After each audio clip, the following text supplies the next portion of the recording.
jika ada di suatu keadaan kalau kamu naik gunung, habis kamu gak nyampe di puncak, ada karena satu keadaan atau yang lainnya, nggak apa-apa karena gunungnya bakal tetap ada di sana, gunungnya bakal nungguin kamu untuk balik lagi. Karena hakikat suatu pendakian adalah kembali ke rumah dengan selamat.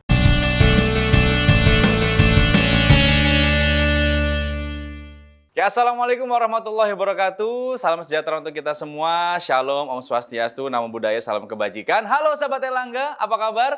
Kembali lagi bersama dengan Airpod, ya, Erlangga Podcast by penerbit Erlangga. Hari ini tentunya bersama dengan saya Rezara, dan ada yang spesial di studio kita hari ini. Spesialnya karena masih dalam rangka ulang tahun Indonesia yang ke-77 tahun. Kita punya tamu spesial yang ini masih anak muda, kaum millennials. Usianya masih belasan dan masih merupakan siswi kelas 11 di salah satu sekolah di Jakarta. Spesialnya adalah sesuai dengan perayaan Hari Kemerdekaan Indonesia yang ke-77 tahun, dia sudah mendaki 77 gunung yang ada bukan hanya di Indonesia tapi di belahan dunia yang lain. Dan spesialnya adalah gunung itu ada di Elbrus, Rusia. Sebelum kita ngobrol-ngobrol sama siswi yang satu ini, saya akan bacakan terlebih dahulu profilnya. Dara kelahiran 16 Maret 2006. Waduh. 2006, masih muda sekali. Merupakan siswi kelas 11 SMA Lab School Jakarta. Ya, beliau ini baru sukses mengibarkan bendera merah putih di puncak tertinggi Eropa, yakni Gunung Elbrus yang ada di Rusia, yang berketinggian 5.642 meter di atas permukaan laut. Pendakian ini menjadi puncak ketiga dari 7 puncak tertinggi dunia yang digapainya. Sebelumnya telah berhasil menembus puncak tertinggi benua Afrika yaitu Kilimanjaro yang ketinggiannya adalah 5.895 mdpl pada tahun 2019. Lalu juga puncak Carstensz Pyramid, piramid gitu aja lah ya. Carstensz Pyramid nih dengan ketinggian 4.884 mdpl yang ada di Papua pada tahun 2017 ya. Dan pencapaian ini adalah menempatkannya menjadi Seven Summiters Indonesia di usia 11 tahun.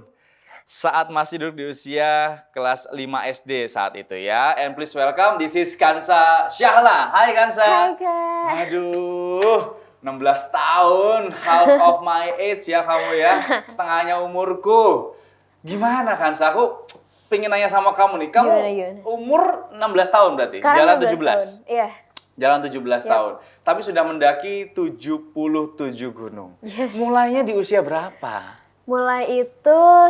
Dimulai dari usia 5 tahun sebenarnya tuh mulai naik ke Gunung Bromo. Itu emang masih gunung wisata sih. Cuman it was challenging for me karena Iyalah, pasti. kayak dinginnya, terus jalannya juga lumayan panjang kan. Tapi pas udah sampai puncak, rasanya kayak ada rasa senangnya sendiri aja gitu. Kayak aku bisa ngeliat hamparan awan, bisa ngerasain dingin. Dan jadinya dari Bromo aku makin kepo tuh, makin penasaran sama pendakian-pendakian gunung. Akhirnya di umur 7 tahun, aku coba naik Gunung Rinjani di Lombok. Yang ketinggiannya sekitar 3.726 mdpl. Gunung itu berat bagi aku, karena waktu itu aku masih kecil juga. Ya. Dan serunya di situ aku gak nyampe puncak, Kak.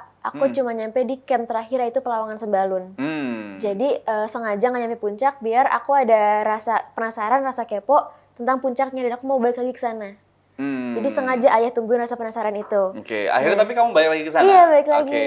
Nah, akhirnya dari situ mulai tambah lagi nih rasa penasaran aku tentang gunung. Di umur 8 tahun, waktu tahun 2013 kalau nggak salah, rilis film 5 cm. Ingat kan? Itu film yang legendaris banget. Betul.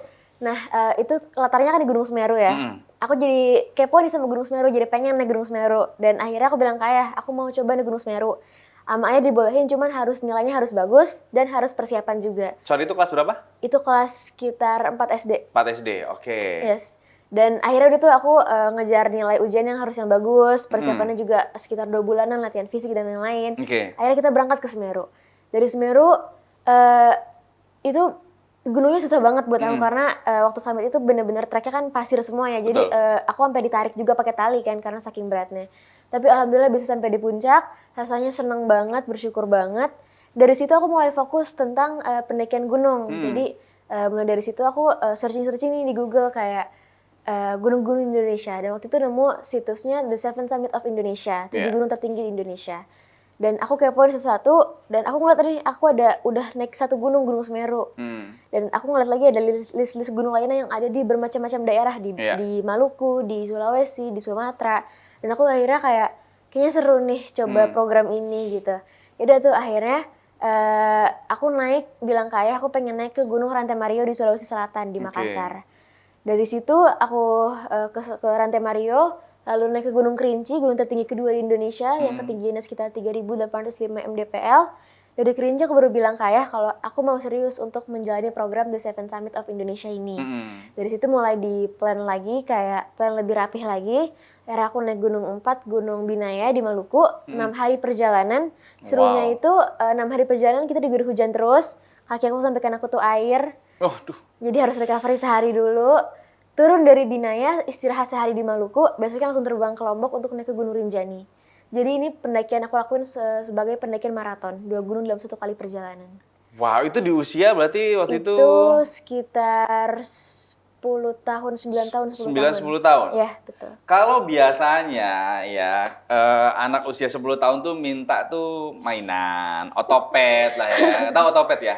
Otopet biasa ya, sepatu roda lah gitu. Kamu minta naik gunung.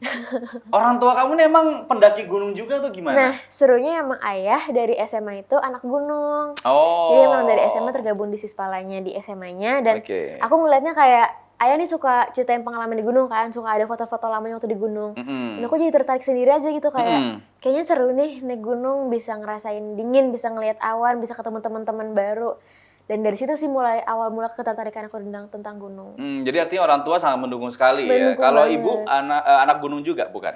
Bunda bukan sih, Bunda cuman bukan, suka ketarik-tarik aja gitu. Oh, ketarik-tarik sama ayah. Ya memang ayah ini membawa pengaruh yang besar ya dalam kehidupan kamu ya. Tapi ini menarik loh karena banyak anak yang diajak sama orang tuanya tapi dalam hal yang lain ya dia nggak tertarik, sedangkan kamu karena cuma dengar cerita-cerita akhirnya malas sekarang. Kalau kita bisa bilang melebihi prestasi ayah nggak sih? Ayah mendaki gunung jauh lebih banyak dari kamu atau nggak? Sampai sekarang masih lebih banyak sih. Masih lebih banyak ayah ya karena lebih pengalaman juga. Tapi usia kamu kan masih 16 tahun. Ayah kan setidak-tidaknya kan sudah above 40 kan harusnya ya. Ya, di atas 40 ya. Iya dong, kayaknya sih ya. Going to 50. Berapa? Going to 50. Going to 50. Wow, oke. Dan masih mendaki sampai sekarang? Masih mendaki sampai sekarang. Masih nemenin aku. Masih nemenin kamu ya. Oke. Nah, ini yang menarik adalah kamu usia 16 tahun. Pasti kan berbeda sama mereka yang mulai mendaki let's say gini, kamu mulai di usia 5-6 tahun waktu itu ya, walaupun masih Gunung Bromo. Banyak orang yang mulai itu di atas usia let's say 15 tahun. SMA baru mulai mendaki, kuliah baru mulai. Aku waktu itu belum pernah. Aku belum pernah mendaki gunung. Ya, aku cuma ikut camp yang anak-anak kuliah. Kalau ospek itu kan kita suka ya. Ada itu juga di from level 1 to 10, it's gonna be in first level lah. Cuma ya gitu doang. Camping. Bekalnya juga kabel roll biasanya kita ya. Kalau kamu kan bekalnya beda ya. Kita kabel roll cari buat cas-casan gitu kan. Kalau kamu kan beda. Tapi tantangan kamu seperti apa sih yang kamu rasa di usia 5 tahun itu berat banget buat kamu? Tantangannya yang pastinya karena ini waktu itu menjadi hal yang pertama kalinya untuk aku ya. Kayak sebagai anak kota gitu, maksudnya kayak ini kan bukan hal yang aku lihat seperti biasanya di kota gitu. Betul. Ngelihat ada gundukan gitu, kayak apa sih, bukit yang tinggi, bisa ngelihat ada awan deket banget sama kita. Tantangannya yang pastinya kayak untuk rasa takutnya aja sih, kayak karena pertama kali banget, pasti ada tuh rasa-rasa takut kayak ini gunungnya kayak gimana ya, aku kuat nggak ya bisa sampai di atas. Cuman it's not that scary karena pas aku udah nyampe di atas kayak ternyata seru juga, ternyata aku bisa ngerasain hal yang jarang aku dapetin yang jadinya ketertarikan sendiri buat aku. Jadi itu sih Kak yang aku rasain. It's not that scary, really? I mean like di gunung kan kita we don't even know ya. Jadi the reason why I'm afraid of climbing the mountain like the animals, kita takut spiders, snake, let's say any other animals yang kita nggak bisa kontrol gitu. Kalau kita ketemunya kucing ya kan lucu kan ya, nggak apa-apa. Ini kan kucing gede ya kan, harimau aku atau pernah lo ketemu beruang. Nah, itu pernah ketemu beruang. Iya. Gini, maksud aku gini, kamu pernah nggak kepikiran waktu masih kecil tuh bakal ketemu kayak begituan gitu? Sampai akhirnya kamu memutuskan untuk naik gunung? Ekspektasi aku tuh aku bakal kayak ketemu yang kayak ular di jalan, beruang, harimau, dan emang beneran ketemu sih sebenarnya. Tapi beruangnya bukan yang Marsha and the Bear itu beruang kan? Madu sih. Oh, beruang madu ya. Kalau Marsha and the Bear kebetulan kan lucu. Ada dikejar sebenarnya itu. Dikejar? Dikejar. Jadi dengar kalau dikejar beruang jangan lari ya?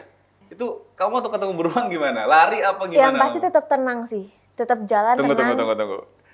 Kayak gini ya. Kita kalau lagi ngobrol gini nggak ada beruangnya, tetap tenang, stay calm, bisa. Tapi kalau pas di lapangannya gitu ya. Itu gimana? Kamu gimana kemarin? Jadi emang kondisinya kita ada satu teman yang ngelihat ada beruang gitu di belakang kayak di belakang ada beruang mandu, jalannya pelan-pelan aja. Tetap tenang aja, jangan panik karena kalau panik ntar gegabah dia bisa kedengeran kita. Ya udah jadi kita stay calm aja untuk jalan ke camp kan udah deket posisinya ya. Jadi ya kita bisa sampai di camp itu dan alhamdulillah nggak ketemu beruangnya. Cuman pas tidur harus jaga-jaga. Jadi selama tidur tuh kita gantian, jadi ada yang jangan jaga di depan tenda untuk takutnya ada yang lewat atau gimana gitu. Tapi kalau ketemu ular gimana? Pernah? Pernah nginjek malah aku. Sumpah, jadi tuh posisinya jalan tuh harusnya ke depan ya. Aku rada melipir nih ngelewatin batang pohon, biar cepet aja gitu pengennya. Terus nggak nyadar ternyata kayak di depan aku ada ular sebesar apa ya segini lah. Warna hitam lewat depan aku dan aku kaget, jadi aku keinjek gitu. Ularnya loncat jadinya ke aku. Oh, ular loncat ya? Jadi kayak tertarik gitu loh dari ke atas gitu. Ularnya yang kaget kan? Ularnya yang kaget ya. Bukan kita yang kaget kan? Ada ularnya, ada orang gitu kali ya. Oh gitu. Baru pertama kali ketemu orang kayaknya ular juga. Iya, tapi kamu tahu gak kenapa ular nggak dikasih kaki? Kenapa tuh? Kalau dikasih kaki gigit soalnya. Ini ular kamu kasih kaki. Oh. Kamu terlalu serius ya. Jadi ular jangan dikasih kaki ya. Kalau kasih kaki kan digigit soalnya. Iya, ngerti. Tapi kamu ketemu ular sering gitu atau? Itu baru pertama kali sih waktu itu dimana? di Gunung Kabentonu. Nah, emang Gunung Kabentonu itu gunungnya jarang banget didaki. Waktu aku kesana itu posisinya pendakian terakhir kesana itu 2 tahun yang lalu. Jadi kita kesana itu sambil buka-buka jalur. Tapi jalurnya, juga. jalurnya sudah ketutup. Nah, udah ketutup semua. Jadi udah ada semak-semak semua. Jadi kita harus pakai parang, kita buka-buka. Kita harus pakai map juga, pakai kompas. Jadi memang gunungnya tutup banget lah, hutan banget intinya. Jadi emang hewan-hewan seperti itu masih ada di sana. Jadi anxiety aku juga itu sih. Aku ketemu sama, aku takutnya nggak bisa pulang gitu ya. Karena ada kekhawatiran nggak sih kamu kalau naik gunung tuh kayak, aduh, aku bisa balik nggak ya? Atau kamu pede aja, pasti aku akan kembali gitu. Kekhawatiran itu pasti ada sih Kak. Cuman rasa-rasa itu makin berkurang setelah aku melakukan persiapan yang matang nih. Kayak aku ngelakuin persiapan fisik, aku mempelajari literatur gunungnya, aku udah ada ilmu-ilmu dasar bertahan hidup di alam. Jadi karena memang prioritas aku adalah kembali ke rumah dengan selamat, jadi insya Allah aman-aman aja gitu. Aman-aman aja. Nah ngomongin persiapan, kalau secara fisik persiapannya apa? Kamu kan masih sekolah juga, lalu kamu juga pendidikan tadi kata ayah juga harus nilainya harus bagus. Persiapan kamu kalau fisik seperti apa? Persiapan fisiknya, aku mau cerita yang Elbrus ini kayaknya seru banget. Oh iya, boleh. Jadi yang persiapan fisik ini tuh aku lakuin sekitar 2-3 bulan sebelum pendakian. Aku ngelakuin latihan fisik bareng coach trainer aku. Jadi kita ada latihan banyak macam nih, kayak latihan flow motion, latihan pernafasan, dan semuanya aku lakuin sekitar 2-3 kali seminggu. Itu posisinya sore di Senayan, jadi aku pulang sekolah jam 3 langsung OTW ke Senayan. Ini salah satu cuplikannya di belakang kita, ini di Rusia kemarin. Lagi di Puncak Elbrus. Cuacanya lagi bagus banget nih, di sini kelihatannya cerah ya. Wah. Aslinya anginnya kenceng banget. Anginnya kenceng banget. Dan ini kamu mengibarkan bendera merah putih di sana ya, puncak tertinggi di Eropa. Tertinggi di Eropa. Wow, tepuk tangan dong. Ada berapa kali pernah ada yang menancapkan bendera merah putih di sana? Tim Indonesia yang udah ke Elbrus lumayan banyak sih Kak. Cuman yang aku dengar untuk pengibaran ini belum banyak banget juga sebenarnya. Dan yang usianya masih 16 tahun ya, atau di bawah itu, kamu yang Indonesia. paling muda pasti ya. Waduh, 16 tahun gitu. Tapi kalau persiapan secara fisik sudah, alat-alatnya ini di depan kita sudah ada beberapa peralatan dan ada yang lain. Boleh dibawa masuk teman-teman untuk peralatan yang lain. Ini adalah yang dibawa oleh kamu ke Elbrus kemarin. Ya, betul banget. Ya, Elbrus Rusia ya. Ini boleh di-mention nggak apa saja alat-alatnya dan apakah sama yang digunakan dengan gunung-gunung yang, ini kan tipe gunung es berarti ya. Yang lain sama nggak kira-kira? Apa? Silakan. Yang pertama ini ada trekking pole. Ini untuk kita jalan nih, jadi untuk menopang badan kita. Kalau ini mau aku pakai di gunung manapun, di gunung Indonesia, mau tipenya bersalju, mau tanah, mau batu, aku pakai trekking pole. Karena dari kecil sudah pakai trekking pole, jadi kalau udah lepas jadinya susah gitu. Udah enak, bantuan kakinya tuh kebantu banget pakai ini. Betul. Terus ini pasti ya dimanapun ada trekking pole. Lalu ini itu Googles. Waktu aku pakai cuman waktu di Elbrus. Karena kita tuh posisinya lumayan tinggi ya, sekitar 5.600 meter. Dan itu tuh deket banget sama matahari, yang pasti matahari silau banget. Kita bakal susah lihat kalau nggak pakai kacamata. Jadi aku pakai ini untuk ngelindungin mata dari mataharinya. Oke. Ini aku nggak lepas sama sekali karena emang bener-bener silau banget. Silau banget di sana ya. Oke, lalu apa lagi? Ini? Ini dulu ya. Ini dulu boleh. Boleh, ini yang cukup Ini menarik seru nih. Nah, ini seru. Ini hanya digunakan di gunung es di gunung saja? Elbrus aja, Oh, di Elbrus gunung aja. es. Ini namanya Ice X. Ice Age, Ya, oke. ini untuk membantu kita untuk jalan di salju. Oke. Jadi waktu aku udah di sadelan, udah menuju Summit Attack, aku pakai ini nih, ngebantu jalannya. Oke. Ada bisa 2, bisa 1. Aku pakai 1 sih kemarin. Tapi ini buat kalian kita nahan juga sih kalau misalkan Nah, mau ini manjat juga gitu kalau nggak ya? bisa ini Aku juga suka lihat dibantu di iya. film-film sih. Di film-film dipakai ini. Iya. Nah, Oke. ini juga dibantu pakai kalau rescue. Kalau bisa kita jatuh, ini untuk ngebantu menahan kita biar nggak jatuh terperosot lebih jauh lagi. Lebih dalam lagi, Ya. oke. Terus ini untuk ngebantu balancing aja sih. Karena kan di sana biasanya anginnya kencang ya. Jadi ini untuk membantu balancing kita. Oke. Ditancepin. Oke, keren. Selanjutnya Siapa lagi? apa ya? Ini kali ya. Boleh. Itu namanya apa? Karena orang-orang yang menyaksikan ini mungkin tidak semua orang yang mengerti atau pernah naik gunung Iya, gitu ya. iya. Boleh mention namanya apa? Sip. Ini alat-alat yang aku pakai waktu di sana karena memang di sana kita ada yang pakai tali gitu ya Kak. Jadi ada fix rope-nya. Ini kita kaitin pakai harness dan ini aku taruh di harness aku. Jadi ini namanya karabiner untuk ngaitin, nanti ini karabinernya ditaruh di tali, kita jalan sambil ngebawa karabinernya. Terus kalau ini figure of 8, ini sebenarnya buat turun. Cuma aku kemarin nggak pakai karena masih bisa jalan seperti biasa, dan ini ETC itu buat turun juga. Biasanya kalau ini sih dipakai kalau lagi untuk turun rappelling di tebing sih. Cuman karena kemarin masih bisa napak kakinya, aku masih bisa nggak pakai ini. Oke, Gitu. I see. Satu paket nih ya, Satu tapi paket, tetap iya. dibawa karena persiapan ya. tuh Oke, jaga-jaga terus di semua. sini ya masih ada lagi nih. Seru Waduh, seru banget. Ini apa ya? Aku ambil yang mana nih? Ini track pool juga ya? Ya itu sama Ya, attacking pole tadi juga, aku ada taruh 2. sini aja dulu. Oke, taruh bawah aja Taruh apa ya bawah guys ya? Nanti kita akan beresin ya. Ini nih. Nah, ini menarik sekali nih. Nah, Apa namanya ini? ini namanya krampon Kak. Ini untuk sepatu berarti Untuk ya? sepatu, Kiri jadi kanan ini ya? yang ngebantu kita jalan di salju. Karena Oke. kalau nggak pakai ini bakalan susah banget buat napak dan bakalan licin sepatunya. Sepatu Jadi apapun pasti butuh bantuan ini ya untuk napak ya, sebetulnya. sepatunya itu harus pakai khusus juga, Oh, namanya oke. double boots, dan sepatunya itu berat banget. 2 sepatu tuh bisa ada 7 kiloan. Hmm. Jadi di kaki tuh rasanya berat banget udah pakai sepatu 7 kilo, pakai ini Tambah juga. ini juga, Jadi gitu buat ya. jalan tuh susah. Oke. Dan pakai ini juga tricky banget gitu, kayak kita nggak boleh kalau turun nggak boleh deketan, harus jauh-jauh, kakinya harus lebar-lebar. Karena Oh, kalau deketan, langkahnya nggak boleh ya, berdekatan kalau deketan maksudnya. bisa jatuh nanti, bisa keguling-guling takutnya. Hmm. Lalu ini cara makainya juga lumayan ribet dan emang ngebantu banget sih kalau untuk Tapi di ngebantu pendakian karena salju. kan salju tuh ya licin Benar, tadi dan wajib susah. banget pakai ini. Ini Iya. bagus banget. Oke, terus ice juga kan, tracknya ada yang iya, ice ini iya. bisa nancep gitu ya. Nancep gitu. Oke, kita taruh bawah dulu aja, Next. Kansa.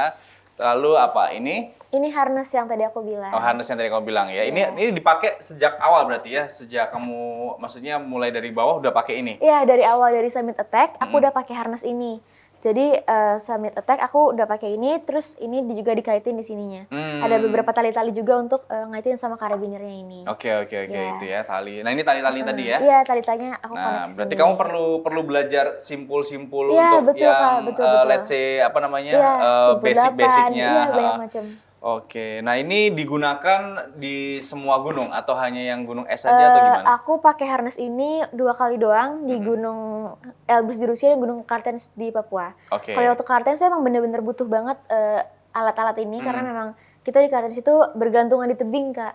Jadi kita nggak jalan, kita manjat pakai alat gitu. Oh, skateboard. jadi kamu tuh bukan yang hanya naik gunung tapi ada yang wall climb Ada- juga ada gitu. climbingnya juga. Oh, oke. Makanya emang challenging banget. sama Challenging pendakian-pendakian banget, padahal ini. kamu usianya masih sangat muda sekali ya. Mungkin kalau sudah berkeluarga nanti berpikir 2 kali ya.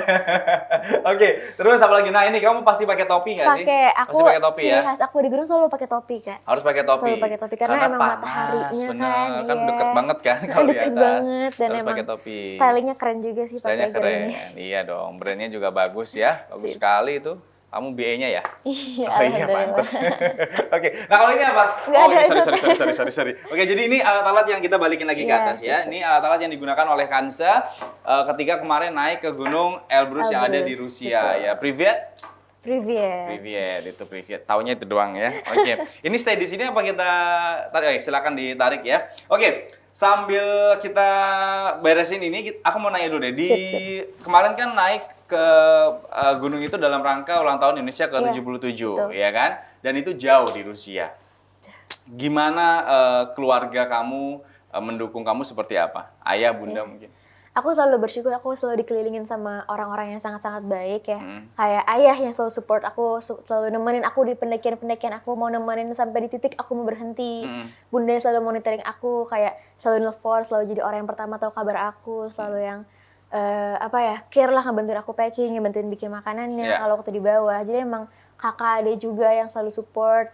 Jadi emang aku senang banget bisa dapat support dari orang-orang terdekat aku gitu. Seneng banget ya. Seneng Dan banget tentunya ayah ini sangat spesial dan tanpa sepengetahuan Kanza, nggak pasti tahu ya kan ayahnya ikut ya. Kita coba persilakan masuk ayahnya Kanza ya, Ayah Aul ya panggilannya. Silakan ayah masuk sini. Kita akan nanya-nanya sama ayah. Kamu boleh ke sebelah sini sayang? Kesini? Siap. Nanti biar ayah di sana. Oke, terima kasih ya. Jadi ayahnya juga seorang pendaki gunung, ya, lewati lembah, sungai mengalir indah. Silakan masuk sini ayah. Oke, apa kabar? Baik. Sehat ya? Silakan duduk. Ini adalah ayah dari Kanza. Ayah, bagaimana rasanya memiliki anak yang luar biasa, sudah mendaki 77 gunung di usia 16 tahun? Gimana tuh? Dakdikduk lah. Dakdikduk ya? Dakdikduk bercampur bangga, senang. Ya pasti berbeda ya kalau kita naik gunung sendiri sama ketika sama anak.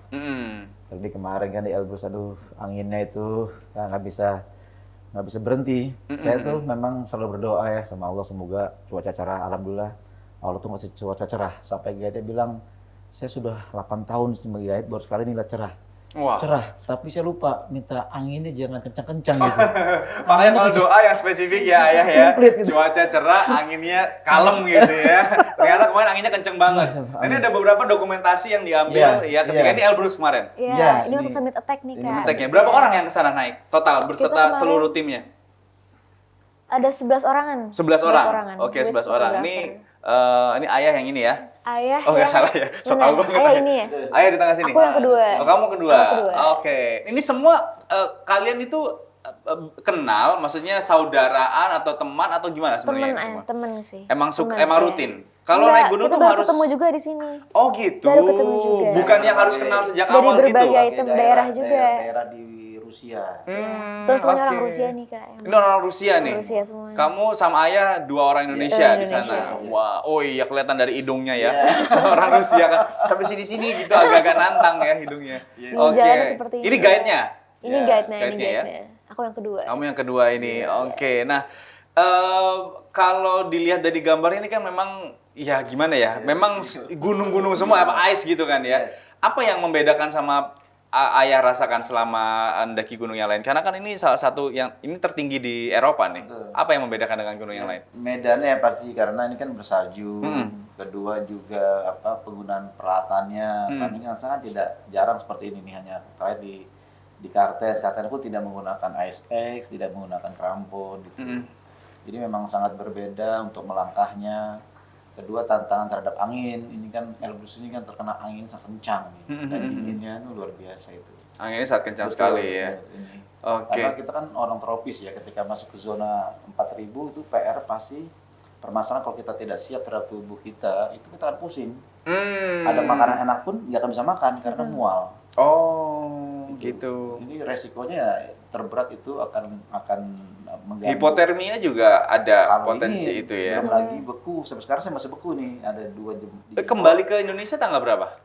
Tanggal sampai di Indonesia tanggal 21 lagi. Tanggal 21. Berarti sekitar baru 2 minggu yang lalu ya. Iya, baru banget. Berarti masih merasa dingin-dinginnya Elbrus masih ada nih debu-debunya. Di kuku kamu udah potong kuku belum? Udah sih, udah mani-pedi sih. Oh, udah mani-pedi. Kalau belum sih kayaknya masih ada debu-debunya dikit ya. Oke. Tapi gini, kenapa kok yang dipilih nih Elbrus? Dari maksud aku gini, ada gunung-gunung yang lain, puncak yang lain, mungkin kenapa Elbrus yang dipilih?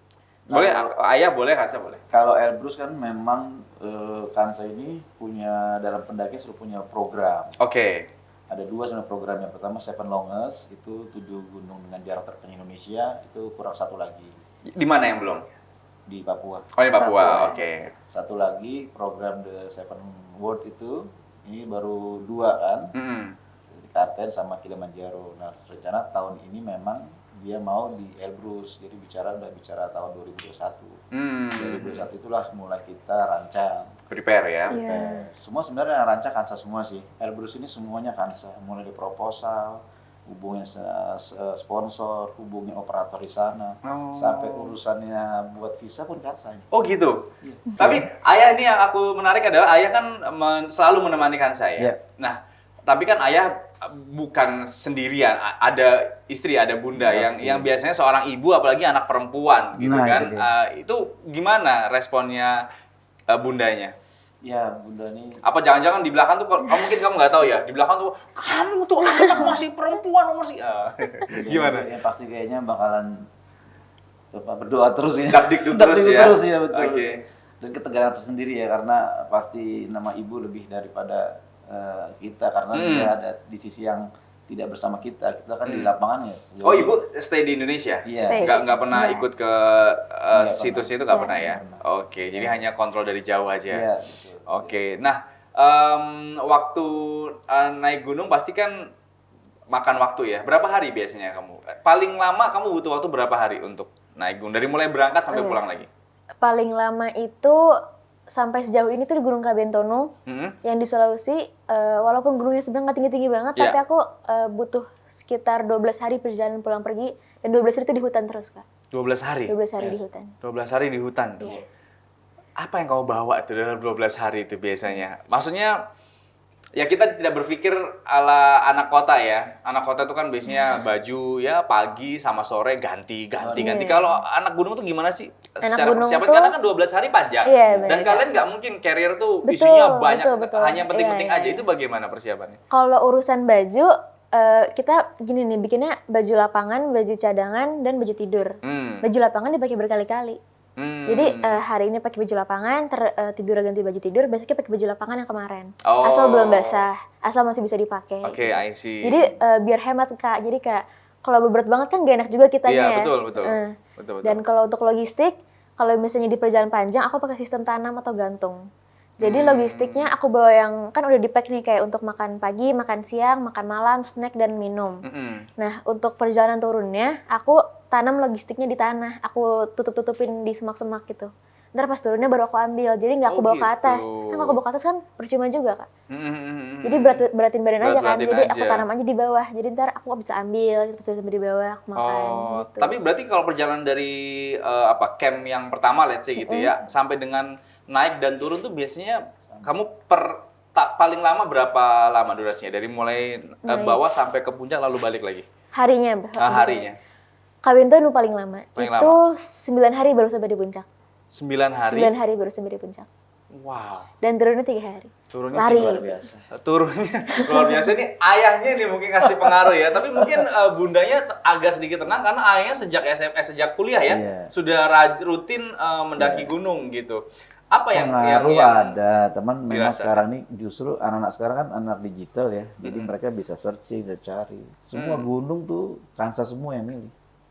Semua yang rancang, semua yang saya hanya bisa mengontrol, bisa memastikan bahwa semuanya dalam posisi perlengkapan fisik oke, ya kita jalan. Ya, Ayah untuk membantu persiapan fisiknya Kansa seperti apa? Karena naik gunung itu kan bukan hanya fisik, mental, tapi kan juga tentunya kan ya kita tahu lah banyak hal yang harus dipikirkan. Betul. Kalau dari segi fisik, ayah bantunya apa? Apa latihan angkat beban atau jenis olahraga apa sih yang membantu gitu? Kalau saya sama Kansa tuh menerapkan kalau kita naik gunung ya latihan di gunung. Oh gitu? Iya, di luar Kansa punya coach sendiri dia. Ya, kalau sama saya latihannya ya kita hiking. Yang terdekatnya Sentul. Kita ke Sentul atau kita tektok gunung gede, ya Sentul. Jadi itu menurut saya paling efektif karena kita langsung bersentuhan dengan alam, ya kan, langsung tahu rasa sampai puncak bagaimana, rasa capeknya bagaimana, menghilangkan kejenuhan dan sebagainya, itu langsung praktek di lapangan aja. Praktek di lapangan aja. Tapi kalau misalkan nih untuk teman-teman yang menyaksikan Sahabat Erlangga yang pingin naik gunung ya, misalkan baru awal gitu. Basic latihannya itu apa? Fisik yang pasti ya jogging karena gerak ya. Jadi, kardio itu ya? Ya pasti nafas itu, ya. Memperkuat otot kaki, sering jalan, itu hal yang standar basic banget ya. Itu tinggal nanti mungkin pemilihan lokasi gunungnya yang kan Indonesia ini kan banyak sekali gunung ya. dengan karakteristik yang berbeda-beda, dengan kesulitan berbeda-beda. Ada yang gunung wisata, ada yang gunung yang memang masih natural. Jadi memang kita harus step by step langkahnya. Jangan juga memilih yang sulit gitu. Jadi harus yang mengawali yang lebih mudah-mudah lah gitu ya wisata itu. Karena Kansa juga ini gunung ke-77 ya, Elbrus ini. Betul, Artinya Kak. sudah ada 76 gunung sebelumnya yang kombinasi, ada yang gunung wisata atau apa yang artinya sudah terlatih gitu ya secara fisik. Jangan gunung pertama Anda langsung milih ke Rusia. Jangan. Nanti Anda pulang tinggal nama kalau itu. Iya. Terus nah ini kan mengingat Kansa masih sekolah ya kan. Ayah bunda gimana mengatur waktunya, pendidikannya seperti apa ya? Ya, memang ini masih PR buat semua nih permasalahan waktu ini. Yang terpenting anaknya bisa memprioritaskan bahwa pertama adalah sekolah dulu. Iya. Ketika sekolah nilai bagus itu kan menjadi modal utama tuh untuk dia berkegiatan di luar yang formalnya, informalnya. Ya, kemudian gunung memang itu hal yang baik, bagus ya, kenapa enggak gitu. Sebenarnya dulu tujuan kita membawa Kansa ini kan hanya ingin membangun karakter anak nih, lihat media alam gitu. Bahwa ada sisi lain kehidupan kita selain sekolah, rumah, ada kehidupan lain nih di alam yang bisa membangkitkan dia rasa cinta terhadap tanah air, keberanian, rasa tanggung jawab, kemandirian. Sebenarnya itu yang mau kita bangun di stimulan pendakian atau pengenalan alam. Tapi lama-lamaan sepertinya arahnya udah malah Kansa memilih hobi Jalan hidup kayaknya ya Kansa ini ya. Tapi berarti Kansa udah nggak kayak anak-anak sekarang yang gadget banget ya berarti. Karena kalau udah naik sana kan udah. Itu bedanya dulu tuh kita tuh kalau mau ngajak ke mall susah. Kansa nggak mau ke mall dia. Iya. Maunya ke gunung. Mau ke mall kalau ada top outdoornya. Oke, dia berbeda. Ke mall itu yang dicari kalau anak-anak dulu kan misalkan toko mainan gitu ya. Kalau dia enggak, toko outdoor gitu. Kalau enggak ya nggak ke mall, kita mendingan cari yang lain. Sisi itu tuh. Kedua gitu. Gadget juga enggak sih. Hal yang aman dulu. Kita ingin sebenarnya orang tua jangan terlalu anak jangan suka gadget. Alhamdulillah dengan naik gunung malah nggak ada gadget sekarang. Iya betul. Gadget hanya digunakan untuk research mungkin ya sebelum kamu naik gunung seperti apa gitu ya. Sekarang hanya media sosial aja untuk update. Cuma update aja gitu, bagus banget sebetulnya. Cuma ya kalau orang tuanya bukan ayah Aul ya sebaiknya hati-hati lah ya karena pasti deg-degan juga gitu kan. Karena kita kan banyak dengar cerita-cerita yang memang kurang pengalaman akhirnya ya nggak selamat gitu kan gitu. Nah tapi dari segi pengalaman sendiri ayah sudah berapa banyak gunung yang didaki? Kalau ditambah dengan ditambah dengan Kansa aja kan Pak Aul ini berarti lebih dari 77 dong, karena kan selalu nemenin. Banyak bareng sama Kansa ini. Banyak bareng sama Kansa. Ya karena Kansa ngajak saya. Saya pasti ya. Pasti kan. Jadi saya baru beberapa gunung yang baru bareng-bareng sama Kansa juga gitu. Oh, jadi banyak gunung yang baru didaki ya karena diajak sama Kansa ya. Terus apa yang menjadi ayah mungkin masih akan menemani terus Kansa atau nanti di usia tertentu udahlah kamu sendiri aja berangkat gitu. Gimana ya? Memang prinsip saya ke Kansa sih saya tidak pernah menerapkan pemaksaan ya. Jadi hanya saya bilang Kansa, saya hanya bisa saya siap mendampingi kamu sampai titik di mana kamu akan berhenti. Ya di sini tengah jalan belum sampai puncak berhenti nggak apa-apa. Kalau saya puncak memang itu kamu sampai ya alhamdulillah gitu. Jadi kita hanya mendampingi aja. Dulu waktu di Kartens juga menjadi cerita yang sangat itu tuh menjadi cerita yang mengharukan lah. Ketika udah 4.400 masalah ya, itu udah kelelahan semua, ada hujan es luar biasa dingin. Tiba-tiba Kansa sudah kelelahan itu. Saya cuma bilang ya udah Kansa kalau memang ini ingin kamu berdiri di sini nggak apa-apa, air sudah bangga saya bilang gitu. Kita nggak usah lanjut karena di depan itu dinding vertikal seperti ini kan. Oh. Langsung tebing itu ya, tebing itu ya. Saya udah ngeliat udah kedinginan kan, sudah nggak apa-apa. Kita cukup di sini aja, ayah sudah bangga, kita nggak usah dipaksain. Jadi ngomong gitu sama Kansa, tapi semua hening semua tuh ada berempat, kita berhening, kita serahin Kansa aja gimana. Kansa bilang Kansa bisa menjelasin ke saya. Gimana waktu itu? Itu ceritanya seperti apa? Itu posisinya udah capek banget Kak. Itu dinginnya, di situ kita kena hujan salju juga. Iya. Jadi rasanya udah campur aduk banget, udah kelelahan yang pastinya. Aku ditanya sama ayah tadi, kalau nggak mau lanjut nggak apa-apa. Ayah udah bangga lah intinya. Terus teman-teman juga udah bilang kayak, ya Kansa nggak apa-apa, kita nemenin kamu sampai sini aja nggak apa-apa. Terus aku mikir lagi kayak, ini Kartens ini udah jadi mimpi aku dari lama. Yeah. Udah banyak orang-orang yang support aku untuk pendakian ke Kartens ini dan udah banyak effort yang aku keluarin untuk ke Kartens ini. Jadi aku langsung bilang kayak nggak apa-apa lanjut aja, insya Allah aku bisa sampai di puncak. Dan dari situ semangatnya bangkit lagi tuh, teman-teman langsung pada takbir, langsung kita pelukan semua. Dan akhirnya kita jadi makin cepat untuk bisa sampai ke puncaknya. Akhirnya nyampe ke puncak waktu itu ya, luar biasa. Puncaknya. Tepuk tangan dong, aduh.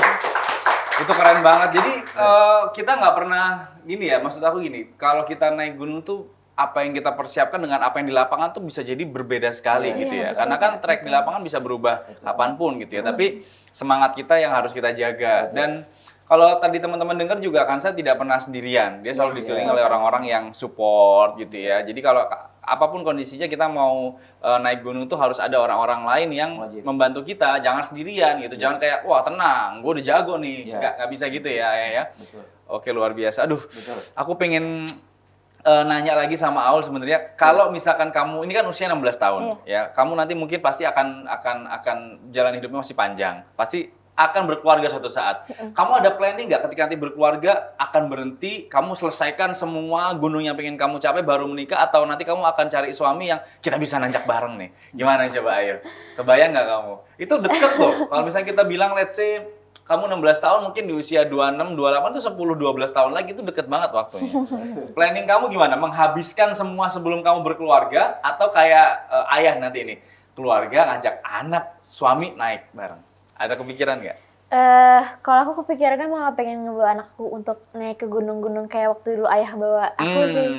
Jadi aku pengen ngulang adegan itu aja lagi. Jadi aku pengen terus naik gunung sampai nggak ada batas waktunya. Nggak ada batas waktunya, biar sampai sekuat-kuatnya. Karena ayah juga tentunya support terus, keluarga support terus. Apalagi kamu pasti didukung sama seluruh masyarakat Indonesia loh. Karena, sorry aku mau tanya, kalau yang perempuan, ada berapa banyak pendaki perempuan yang atau idola kamu deh? Ada berapa banyak tuh yang sudah pernah mencapai puncak-puncak tertinggi di dunia? Idola aku dari Indonesia ada 3 sih.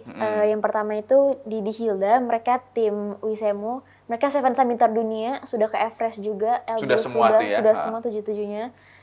Kak Putri juga, dia sedang tahap proses ke Seven Summit dunia juga. Ini memang itu semua role model aku untuk bisa mencapai puncak-puncak ini. Gitu.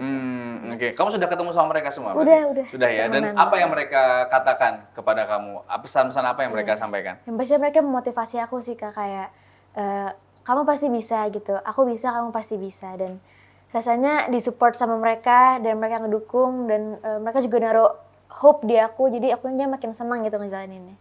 I see. Kamu ini kan masih Seven Summit-nya masih berapa? Ketiga ya? Baru 3. Kemarin 3 ya? Masih ada 4 lagi nih, ya kan? Kamu rencana ke sana sudah bikin planning atau istirahat dulu deh gitu? Kebetulan aku sudah nge-planning semuanya di tahun mana, dan terdekat ini aku pengen ke Gunung Aconcagua di Argentina. Dengan ketinggian sekitar 6.800 meter. Dan setelah Gunung Aconcagua, rencananya itu langsung pengen ke Gunung Everest Kak, yang di ketinggian 8.800 meter, gunung tertinggi di dunia. Dan aku berharap aku bisa menyelesaikan Everest sebelum aku masuk kuliah. Gitu. Waduh, itu berarti kamu around 2 tahun lagi ya? Sekitar 2 tahun lagi kamu harus menyelesaikan 2 gunung yang kamu. Tapi kalau yang lain ada dalam planning kamu juga? Ada dalam planning aku total juga. Seven Summit itu ya? Cuma terdekat ini masih Aconcagua dan Everest. Gitu. Mungkin kamu mengambil yang, itu paling sulit nggak sih? Yang Everest itu atau? Everest ini memang bisa terbilang sulit banget sih. Sulit banget ya? Di gunung yang lama, persiapannya bahkan butuh 1 tahun lebih Kak. Macam-macam persiapan yang kalau kita, untuk teman-teman yang sudah pernah ke Seven Summit, udah mendaki semua, apakah harus dari yang terendah, baru ujungnya Everest, atau kita ambil yang tinggi dulu, baru nanti yang lain kalau sudah kita mencapai atas kan yang lebih rendah lebih mudah. Sebenarnya pilihan sih Kak. Cuman kalau aku kan emang step by stepnya kan udah 3 nih.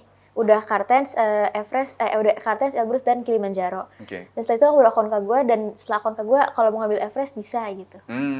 Artinya sudah ada pengalamannya juga ya. Tapi itu Everest kan sering dipakai buat film juga ya. Maksudnya artinya mereka memvisualisasikan Everest itu seperti apa. Kamu sudah ada gambaran di Everest itu akan seperti apa? Gambaran pastinya sudah ya, kayak udah dari film di Himalayas, The Everest, dan 2 film itu menjadi film favorit aku yang selalu aku ulang-ulang terus gitu, kayak gimana ceritanya di Everest gitu, kayak ada yang meninggal, ada yang kita butuh pakai oksigen, lalu bagaimana jalur summitnya, dan dari film-film itu yang jadi makin motivasi aku untuk bisa sampai ke puncak-puncak tersebut, apalagi ke Everestnya gitu. Gitu ya. Jadi secara gambar sudah ada ya. Kamu pernah lihat foto dan video orang-orang ya. Oke. Cuma aku pengen nanya gini. Ayah, kalau kita naik gunung, apakah faktor usia itu berpengaruh? Artinya kan waktu Kansa mulai kan masih sangat muda. Artinya secara fisik mungkin masih lebih mudah dilatih. Kalau ada yang baru mulai di usia 20 tahun, apakah udah terlalu terlambat nih untuk bisa nanjak ke Seven Summit misalkan? Ada faktor usia nggak sebetulnya? Faktor usia pasti ada kalau memang sudah lebih daripada mungkin ya 60 tahun ya. Tapi sebenarnya secara umum sih naik gunung itu kan kegiatan olah fisik yang memang bisa kita persiapkan gitu. Saya pernah juga mendampingi beberapa pendaki senior di atas 60 tahun sampai di puncak Semeru. Sampai puncak Rinjani, itu 60 tahun semua rata.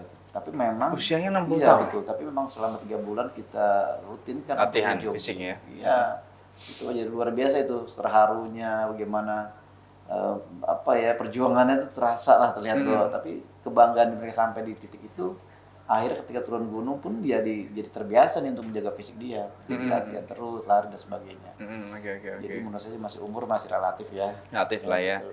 Yang penting kita punya pengalamannya dan persiapannya gitu betul, ya. Persiapannya. Jangan tiba-tiba mau naik gunung langsung naik, tiba-tiba jalan malam dan perlengkapan. Tadi Everest dibilang bisa hampir setahun ya persiapan fisiknya. Iya, pasti. Oke. Nah, kita punya foto-foto di belakang kita ya. Ada foto-foto? Boleh tunjuk. Wah, ini. Ini yang kamu ke Bromo berarti ya? Iya, ini 5 tahun. Ini pertama kali. Cubang ya, lucu banget. 5 tahun ya. Aduh, dapet aja fotonya nih. Keren. Ini 5 tahun. Ini kamu waktu itu masih nggak tahu apa-apa ya? Belum. Cuma ngikut Belum, ayah aja kali ya? banget itu. Oke, tapi kamu ingat? Memori ini ingat? Ingat. Ingat banget ya kamu ya? Iya. Oke, ini bagus. Dari kualitas gambarnya kelihatan banget ya. Masih jadul nih ya. Ini around berarti 2000 berapa? 10? 2000. Kamu 2006 ya? 2011 ya berarti. 2011 ya, 2011 ya. Oke, lanjut. Nah, ini di mana? pendakian Gunung Semeru yang pertama kali umur 8 tahun. Yang habis rilis film 5 cm. Oh, karena kamu lihat film itu kamu jadi penasaran ya? Aku kesini sekeluarga, Kak. Ini bunda. Ini bunda, ayah yang foto. Ayah yang foto kayaknya. Oh, kamu tuh berapa bersaudara sih? Aku 3 bersaudara, aku anak kedua. Anak kedua. Sudah aman juga lihat tuh dari itunya kan, aparelnya sudah aman. Pakai helm, pakai itu. Artinya sudah memang siap ya, bukan sembarangan gitu, bukan sekedar naik ya. Betul. Oke, ini tongkat yang sama yang kamu pakai. Oke, baik, luar biasa track pull-nya ya. Lanjut. Ini Kilimanjaro. Ini ada puncak tertinggi di Afrika, Kilimanjaro. Oke. Aku mendaki di tahun 2019, sebelum 2019? Iya, 2019. Orang kalau jalan-jalan ke luar negeri tuh biasanya nyari yang Hawaii, dia nyari gunung-gunung loh, ya yang tinggi-tinggi loh. Ini 5.895 sampai saat ini menjadi gunung tertinggi aku. Gunung Kilimanjaro ini. Sejauh ini ya? Sejauh ini. Oke, I see. Lanjut. Ini Kerinci. Gunung Kerinci. Gunung tertinggi kedua di Indonesia. Tepatnya di Jambi. Dan saat summit attack itu juga lumayan dramatik tuh, Kak. Kayak ceritanya gimana tuh? Cuacanya gelap. Kita benar-benar gelap banget waktu itu. Kamu berangkat jam berapa waktu itu? Kita berangkat tuh pagi subuh lah kira-kira. Subuh ya? Itu tapi gelap sekali tuh posisinya. Nah, waktu sekitar jam 6, jam 7 itu udah gelap banget. Dan pendaki-pendaki di atas tuh senior kita turun. Kayak udah nggak akan bisa naik lagi, nggak akan bisa naik. Udah anginnya terlalu kencang, bahaya takutnya kan. Terus akhirnya kita tuh nunggu. Kita maksudnya buat nunggu dulu di situ, kita sholat duha di situ. Posisinya sambil duduk aja kan. Kita nunggu duduk di pasir, sholat duha, dan tiba-tiba langsung kebuka, langsung biru semua langitnya. Oh, itu ada efek itu ya, sentuhan tangan-tangan yang di atas ya itu ya, sudah urusannya doamu sampai ke langit itu. Tapi akhirnya sampai juga ke sini dan ini berpelukan sama ayah ya. Tentunya kamu happy banget di sana. Wih, keren banget. Lanjut, ada lagi foto lagi? Habis ya. Oke, ini akan kita tunggu foto-foto selanjutnya berpelukan sama ayah di gunung-gunung tertinggi yang ada di dunia tentunya ya. Tapi terakhir pesan buat dari Kansa mungkin untuk teman-teman yang ingin mendaki gunung di usia berapapun, apalagi kamu kan usia masih sangat dini sekali. Apa tips-tipsnya? Tips-tipsnya yang pasti banyak banget ya. Yang pertama itu yang pasti kita harus memiliki ilmu-ilmu dasar berkegiatan di alam bebas, memiliki ilmu-ilmu dasar bertahan hidup di alam bebas. Lalu yang kedua itu mendapat izin orang tua, Kak. Itu penting banget. Penting kita nggak banget bisa langsung jalan tanpa orang tua kita tahu keadaan kita gimana, jadwal kita gimana, nggak bisa kayak gitu. Harus tahu, dan kebetulan karena ayahku ikut jadi aman-aman aja. Aman-aman aja. Itu privilege kamu lah ya, ayah ikut gitu ya. Oke. Terus yang ketiga itu pelajari literatur gunung yang akan kita daki. Kalau kita mau naik gunung, misalnya mau naik gunung A, kita harus tahu ada berapa camp di sana, ada camp yang ada mata airnya di mana, ketinggiannya berapa, ada berapa jalur di sana. Jadi pas kita sampai di lapangan, kita nggak terlalu buta dan kita tuh udah tahu kondisi yang ada di sana gitu, Kak. Kalau pelajari literatur yang pastinya fisik ya, karena memang naik gunung itu adalah kegiatan fisik yang pastinya butuh fisik yang sangat-sangat optimal. Kayak tadi aku bilang, aku latihannya bisa naik sepeda, renang, lari, nge-gym juga kadang, abis itu latihan bersama coach trainer. Jadi macam-macam latihan fisik aku lakuin untuk pendakian ini. Lalu setelah latihan fisik menyiapkan perlengkapan yang memadai dari ujung kaki sampai ujung kepala. Perlengkapan gunung itu beda, nggak kayak nggak bisa salah-salan gitu, Kak. Sepatu harus sepatu gunung, baju gunung, mulai dari base layernya, mulai dari jaketnya harus pakai down jaket yang standarnya bagaimana, karena semuanya udah ada standar pendakiannya masing-masing gitu. Jadi memang harus disesuaikan juga dengan kondisi gunungnya. Karena setiap gunung berbeda Iya, tentunya betul. Lalu setelah aparel, logistik itu penting banget ya, karena memang pendakian adalah kita butuh energi yang sangat-sangat banyak, dan dari makanan sumber energi kita. Jadi kalau aku sendiri bawa makanan yang aku suka, kayak aku bawa sup krim, bawa spaghetti, bawa enak-enak deh pokoknya aku bawa-bawa gitu, Kak, untuk makanan di sana. Karena sebenarnya di gunung itu semakin tinggi ketinggiannya, semakin dikit selera makan kita.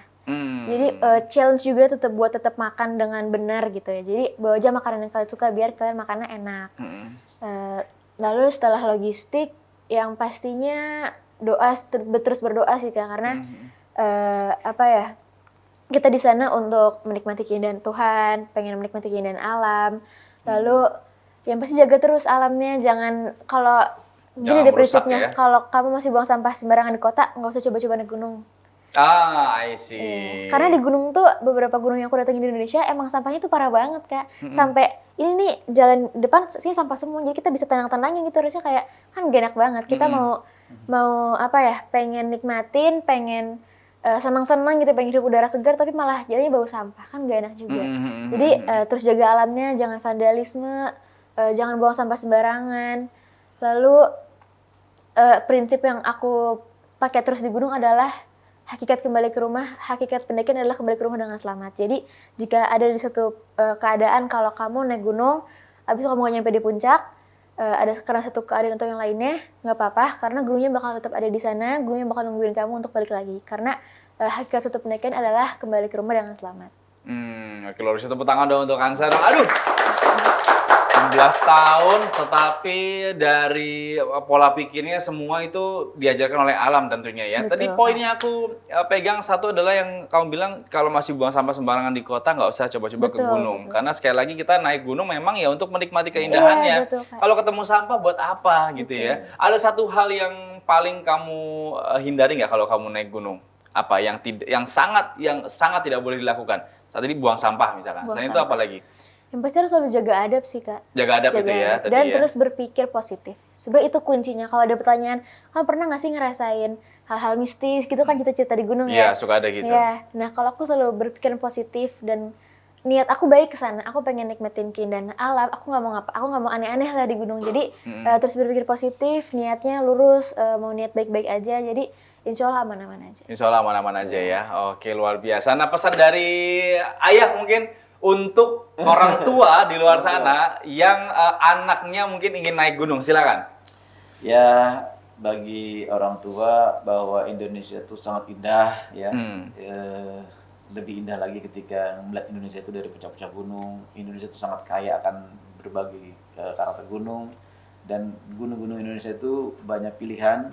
Bisa dimulai dengan gunung-gunung yang relatif mudah, wisata ya, sampai nanti mungkin kalau sudah ketemu feel, caranya, keamanannya mungkin boleh bisa meningkatkan. Jadi dan juga jangan dipaksa untuk anak untuk sesuatu yang anak tidak suka. Jadi mulailah dengan step by step, insya Allah akan ketemu nanti jalannya. Anak itu akan menikmati alam dengan senikmat-nikmatnya. Senikmat-nikmatnya ya, karena ada kenikmatan tersendiri ketika kita menikmati alam dari tempat yang betul-betul kita datang ke sana dengan perjuangan ya. Betul. Dan sebenarnya boleh nggak sih kita melarang anak gitu? Kalau misal banyak loh cerita jangan naik gunung, tapi dia nekat gitu. Apa sebaiknya kita mengarahkan, Ayah? Baiknya mengarahkan dan mendampingi. Arahkan dan mendampingi. Orang-orang yang sudah pengalaman. Oke. Jadi selama tujuannya baik, ya kenapa tidak kita menikmati alam. Tapi ya tadi itu ya ingat ada step-stepnya, jangan langsung gunung yang challenging di awal, tapi yang basic yang gunung wisata terlebih dahulu ya. Oke, kalau gitu senang sekali bisa ngobrol sama Kansa, sama Ayah juga. Semoga sehat selalu, sukses. Semoga seven summit-nya bisa tercapai semuanya. Kita menunggu kabar-kabar kamu mengibarkan bendera di puncak-puncak dunia yang lain ya. Terima kasih banyak Kansa, Ayah juga ya. Sehat selalu. Oke. Sahabat Erlangga, terima kasih telah menyaksikan podcast kita pada kesempatan hari ini tentunya di Airport ya, Erlangga Podcast by Penerbit Erlangga. Jangan lupa follow sosial media kami semua, di-follow, lalu juga jangan lupa untuk kalian kasih komen di bawah ya, komen-komen terbaik, terasik, terkeren atau ada pertanyaan yang luar biasa bagus sekali, nanti kita kasih hadiah ya. Jangan lupa kalian komen di kolom komentar. Subscribe juga channel kami dan sampai jumpa lagi di episode selanjutnya dari Airport Erlangga Podcast by Penerbit Erlangga. Saya Rezara, lalu juga Kansa, ada Ayah Aul juga pamit. Sampai jumpa lagi. Assalamualaikum warahmatullahi wabarakatuh. Terima kasih. Bye bye.